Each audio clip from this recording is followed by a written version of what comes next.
Good morning students. आज हम 15 chapter गोलीय पृष्ठों पर प्रकाश का परावर्तन में अवतल दर्पण द्वारा प्रतिबिंब बनना पढ़ेंगे। अवतल दर्पण द्वारा भिन्न भिन्न स्थितियों में प्रतिबिंब का बनना, यानी अवतल दर्पण द्वारा अलग अलग स्थितियों में प्रतिबिंब का बनना। वस्तु की स्थिति, प्रतिबिंब की स्थिति, प्रतिबिंब की प्रकृति एवं आकार, किरण आरेख। यदि हमारी वस्तु अनंत पर स्थित है, माना कोई वस्तु ए भी है जो अनंत पर स्थित है, यहाँ से दो प्रकाश किरणें आती हैं जो फोकस से होकर जाती है एक किरण, और ये दर्पण से परावर्तन के पश्चात मुख्य अक्ष के समांतर हो जाती है, जबकि दूसरी किरण वक्रता केंद्र से होकर जाती है और ये दर्पण से परावर्तन के पश्चात उसी मार्ग पर वापस लौट आती है। ये दोनों किरणें एक दूसरे को जहां काटती हैं वहां इनका प्रतिबिंब ए डैश बी डैश बनता है। ये वस्तु का प्रतिबिंब होता है ए डैश बी डैश। तो ये प्रतिबिंब फोकस तल में बनता है और ये प्रतिबिंब जो होता है वास्तविक होता है, उल्टा होता है तथा वस्तु से छोटा होता है। जैसे आप देख सकते हो, ये कोई वस्तु ए भी है जबकि इसका प्रतिबिंब ए डैश बी डैश इसकी तुलना में बहुत छोटा है और ये नीचे की तरफ बना है, इसलिए उल्टा भी है और ये वास्तविक होगा। इसी प्रकार यदि वस्तु हमारी अनंत तथा वक्रता केंद्र के बीच में स्थित हो, तब माना कोई हमारी वस्तु ए भी है जो अनंत और वक्रता केंद्र के बीच में स्थित है, तो इसके ए सिरे से दो किरणें जाती हैं। एक किरण मुख्य अक्ष के समांतर जाती है जो दर्पण से परावर्तन के पश्चात मुख्य फोकस से होकर जाती है, जबकि दूसरी किरण वक्रता केंद्र से होकर जाती है और दर्पण से परावर्तन के पश्चात उसी मार्ग पर वापस लौट आती है। ये दोनों किरणें एक दूसरे को जहां काटती हैं वहां इनका प्रतिबिंब बनता है ए डैश बी डैश। जो इसका प्रतिबिंब बनता है वो फोकस तथा वक्रता केंद्र के बीच में बनता है। फोकस और वक्रता केंद्र के बीच में ये प्रतिबिंब बनता है। ये प्रतिबिंब वास्तविक होता है, ये उल्टा होता है और वस्तु से छोटा होता है। जैसे कि आप डायग्राम में देख सकते हैं, ये जो ए डैश बी डैश है प्रतिबिंब वस्तु के आकार से छोटा है और ये नीचे की तरफ बना उल्टा है और ये वास्तविक प्रतिबिंब होगा। इसका थर्ड कंडीशन है, यदि वस्तु वक्रता केंद्र पर स्थित हो। यदि वस्तु वक्रता केंद्र पर स्थित है, ये वस्तु ए भी, तो इसके ए सिरे से दो किरणें आती हैं। पहली किरण मुख्य अक्ष के समांतर जाती है जो दर्पण से परावर्तन के पश्चात मुख्य फोकस से होकर जाती है, जबकि दूसरी किरण मुख्य फोकस से होकर जाती है और दर्पण से परावर्तन के पश्चात मुख्य अक्ष के समांतर हो जाती है। ये दोनों किरणें एक दूसरे को जहां काटती हैं वहां इनका प्रतिबिंब बनता है ए डैश बी डैश। ये वस्तु का प्रतिबिंब होता है ए डैश बी डैश। प्रतिबिंब की स्थिति वक्रता केंद्र, जो प्रतिबिंब बनता है ये वक्रता केंद्र पर ही बनता है।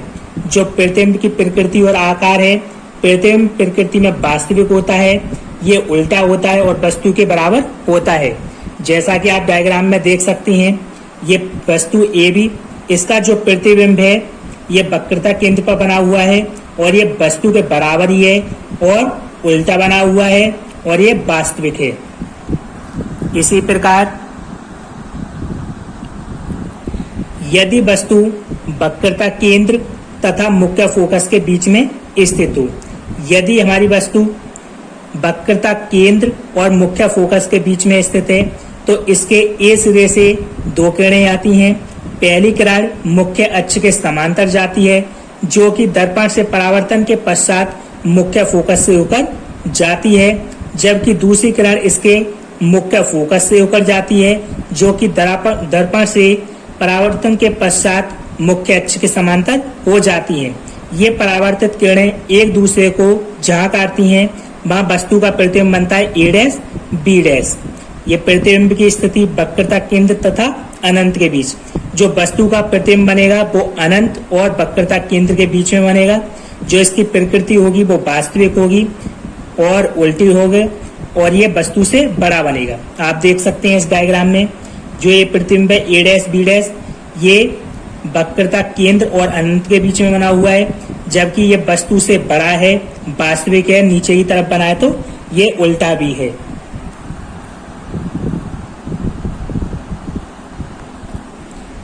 यदि वस्तु फोकस पर स्थित हो तो, यदि वस्तु फोकस पर स्थित हो तो इसके ए सिरे से दो किरणें आती हैं। एक किरण मुख्य अक्ष के समांतर जाती है जो कि दर्पण से परावर्तन के पश्चात मुख्य फोकस से होकर जाती है, जबकि दूसरी किरण वक्रता केंद्र से होकर जाती है जो कि दर्पण से परावर्तन के पश्चात उसी मार्ग पर वापस लौट आती है।